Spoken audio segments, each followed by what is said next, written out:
మనిషికి అవమానం, దుఃఖం, బాధ కలగడం సహజం. అలాగే పురుషులు పని చేయడానికి ఇంటి వెలుపల వెళ్ళడం వల్ల కొన్నిసార్లు అవమానాలు ఎదుర్కోవలసి ఉంటుంది. ఎందుకంటే కొన్ని ఇండ్లలో భార్య భర్త పడే బాధలను అర్థం చేసుకుంటుంది. కానీ కొన్ని సందర్భాల్లో భర్త దూషిస్తే భార్య మీకు జరిగిన అవమానాన్ని పదే పదే చెప్పి బాధపెడుతుంది. మీకు అలా జరిగిందిగా, నేను ఏమైనా అన్నానా అని మిమ్మల్ని దెప్పిపొడవచ్చు. భర్త తన పని గురించి పూర్తిగా భార్యకు చెప్పకూడదు. ఒకవేళ చెప్పినా పైపైనే చెప్పాలి. ఎంత వస్తుంది అనేది చెప్పడం కూడా సరికాదు అంటాడు.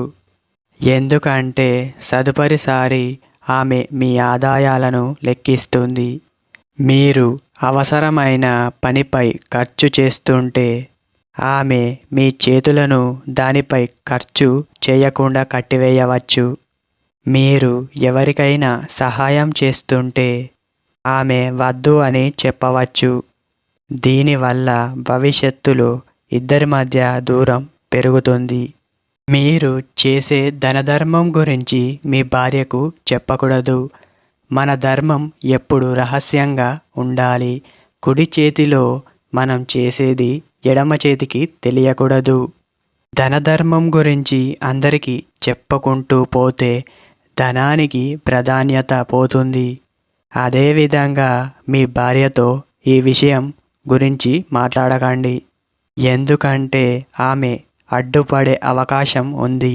దానం చెయ్యాల్సిన అవసరం ఏం వచ్చిందని మీతో వాదనకు దిగే ఛాన్స్ కూడా ఉంటుంది. ఎందుకంటే ఆమె మీ బలహీనతను ఆయుధంగా చేసుకుంటే మీకే కష్టం. మీ బలహీనతను దృష్టిలో ఉంచుకొని ఆమె మీపై ఆధిపత్యం చెలాయించే అవకాశం ఉంది. అందరూ ఇలా చెయ్యరు, కానీ చాలామంది మీ బలహీనతను ఉపయోగించుకుంటారు. కాబట్టి జాగ్రత్తగా ఉండటం మీ కర్తవ్యం.